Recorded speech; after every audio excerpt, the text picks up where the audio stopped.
Class ninth student. Today this is the cell organelle, nucleus after the cell membrane and cell wall. That is third organelle, that is nucleus. So about nucleus we will study. Remember the temporary mount of onion peel we prepared. We had put iodine solution on the peel. Why? What would we see if we tried observing the peel without putting the iodine solution? Try it and see what the difference is. तो जो temporary mounting हमने की थी onion पिल की देखी थी जिस activity में, तो उसमें हमने आयोडीन सोल्यूशन उसमें पुट किया था. तो आयोडीन सोल्यूशन पुट करने का जो रीज़न था वो क्या था, अगर हम उसमें आयोडीन सोल्यूशन नहीं डालते, बिना उसको आयोडीन सोल्यूशन डाल के उसको ऑब्जर्व करते, तब क्या ऑब्जर्वेशन होते. Try it and see what the difference is.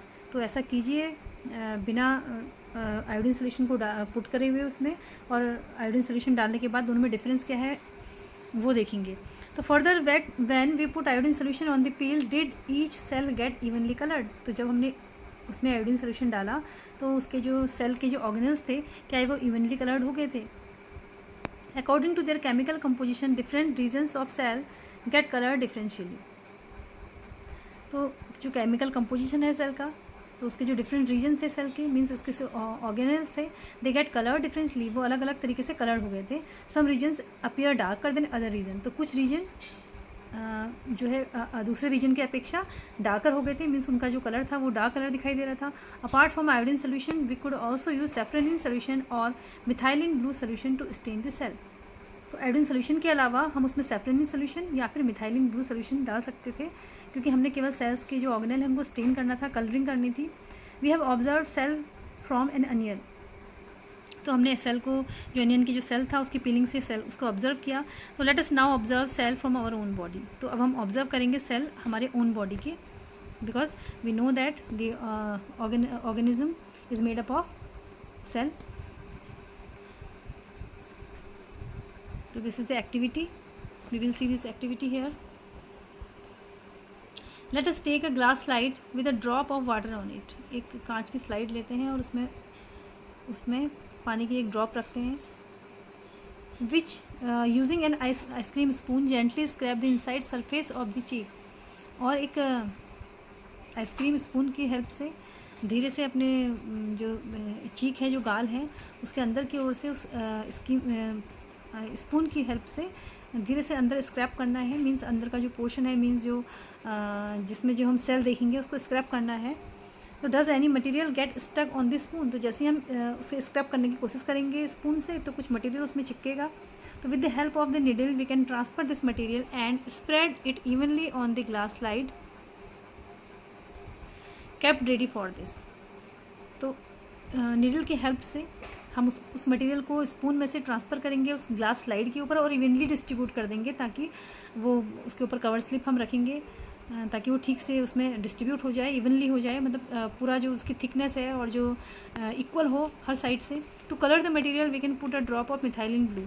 अब उस मटेरियल को जो हमने स्क्रैप करके निकाला हुआ था, जो स्लाइड में रखा था, तो we will put a drop of methylene blue solution on it. तो उसमें हम मिथाइलिन ब्लू का या सेफ्रोनिन का जो है सोल्यूशन हम डालेंगे, क्योंकि हमने उसको स्टेन करना है. Now the material is ready for observing under microscope. अब जो मटेरियल है वो रेडी है माइक्रोस्कोप के अंडर ऑब्जर्व करने के लिए. Do not forget to put a cover slip on it. अब उसके बाद उसके ऊपर कवर स्लिप रखना ना भूलें. और methylene blue solution, after putting the methylene blue solution we have to put the cover slip on it. And the method of putting the cover slip is similarly as we have discussed in previous activity.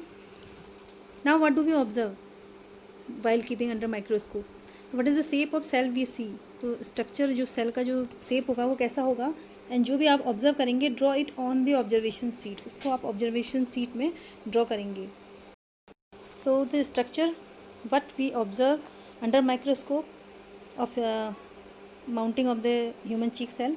तो this is the structure is like this, and the outer is cell membrane. This is cell membrane,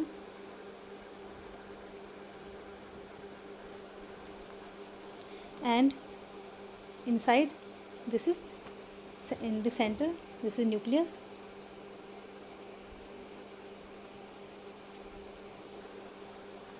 and this cytoplasm,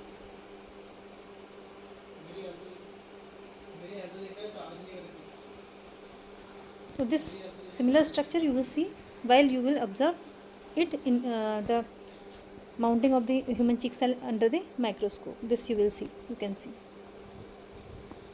Because there are darkly colored spherical or oval dot-like structure near the center of each cell. This structure is called nucleus. तो अभी हमने discuss किया जो darkly coloured spherical और oval structure dot like structure था हर एक cell के सेंटर में, तो this structure is called nucleus. उस स्ट्रक्चर का जो नाम है दैट इज न्यूक्लियस.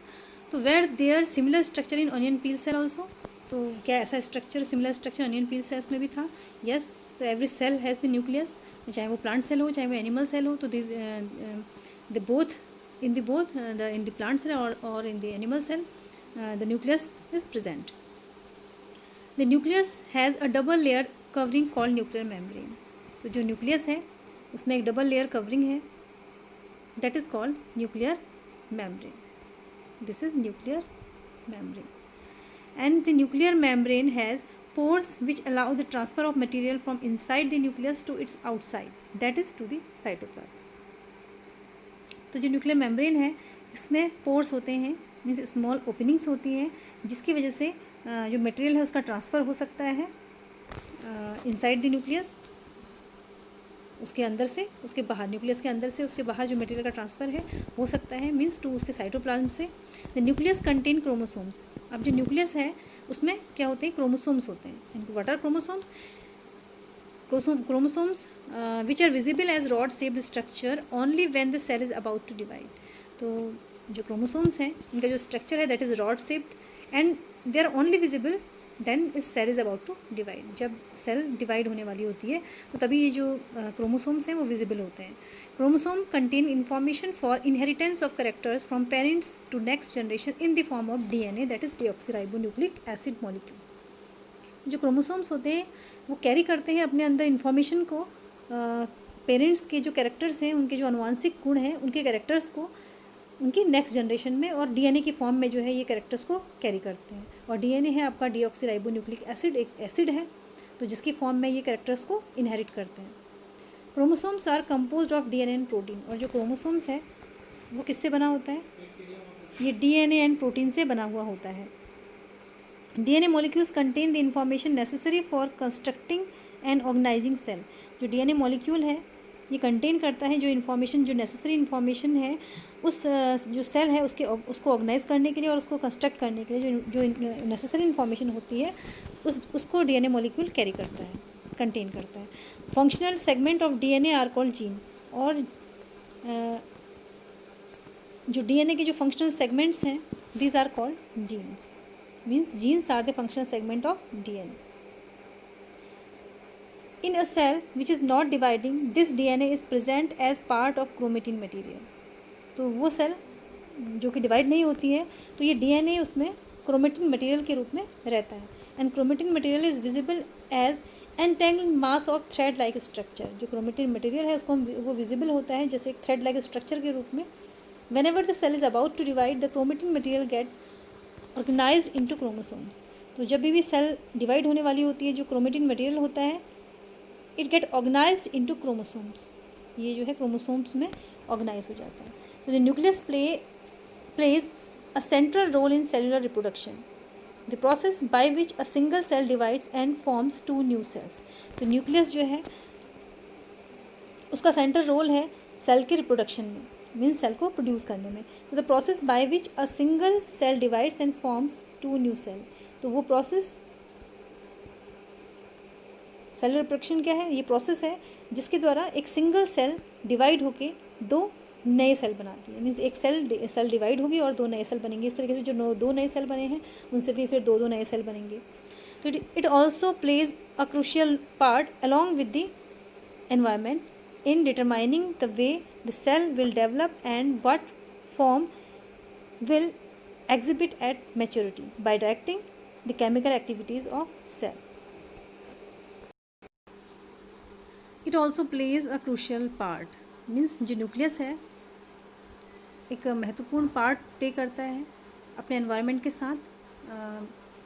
जो वे है उसका सेल का कैसे सेल डेवलप करेगा उसका निर्धारण करना और किस फॉर्म में ये एग्जिबिट होगा मेच्योरिटी के समय पे. जब ये मेच्योर होगा तो किस फॉर्म में एग्जिबिट होगा और जो न्यूक्लियस है वो कैसे डायरेक्ट करेगा, कैसे संचालन करेगा जो केमिकल एक्टिविटीज़ है सेल के अंदर होती है। मीन्स जो न्यूक्लियस है that is it plays a crucial part, बहुत इंपॉर्टेंट पार्ट है इसका।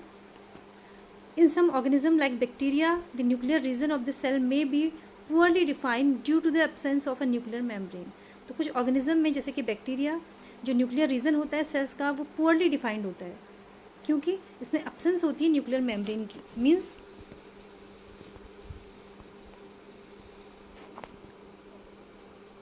मीन्स जो न्यूक्लियर मेम्ब्रेन है it is absent in the bacterial cell.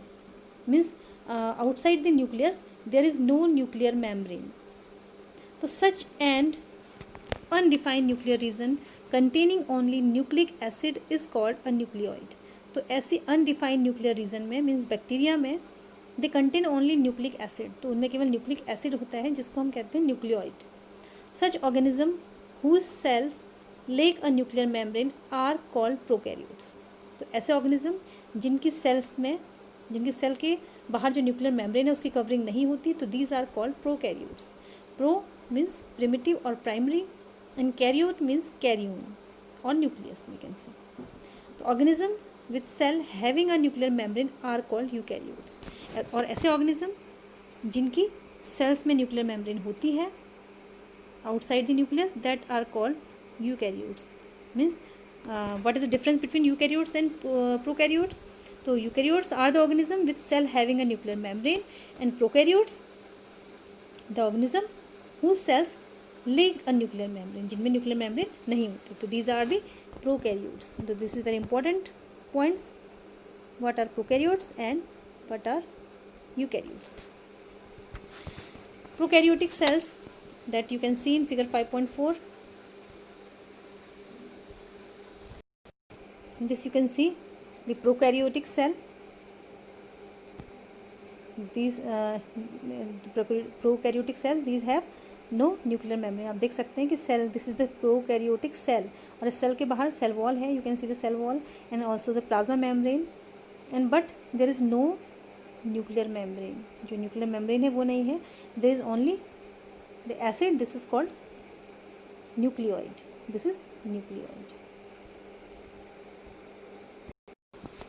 Prokaryotic cells also lack most of other cytoplasmic organelles present in eukaryotic cell. तो prokaryotic cells जो होती हैं उनमें कुछ ऑर्गेनेल्स जो कि यूकैरियोटिक सेल्स में पाए जाते हैं, साइटोप्लाज्मिक ऑर्गेनेल्स जो इसमें अब्सेंट होते हैं, जो कि यूकैरियोटिक सेल में पाए जाते हैं और प्रोकैरियोटिक सेल में नहीं पाए जाते। Many of the functions of such organelles are also performed by poorly organized parts of the cytoplasm. तो ऐसे ऑर्गेनेल्स की जो फंक्शंस हैं जो कि प्रोकैरियोटिक सेल्स में अब्सेंट होते हैं, तो उन फंक्शंस को साइटोप्लाज्म में जो पुअरली ऑर्गेनाइज्ड होते हैं, मतलब कंप्लीटली ऑर्गेनाइज नहीं होते, वो पार्ट्स उनको परफॉर्म करते हैं। That we will see in section cytoplasm section में हम पूरा इसको स्टडी करेंगे। तो which are the cell organelles? The chlorophyll in photosynthetic prokaryotic bacteria is associated with membranous vesicle that is bag like structure but not with the plastid as in eukaryotic cell.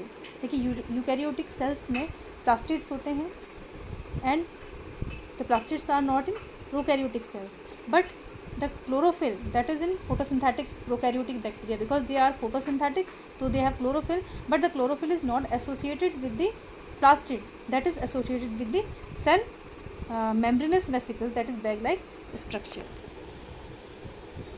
Now the cytoplasm we will discuss.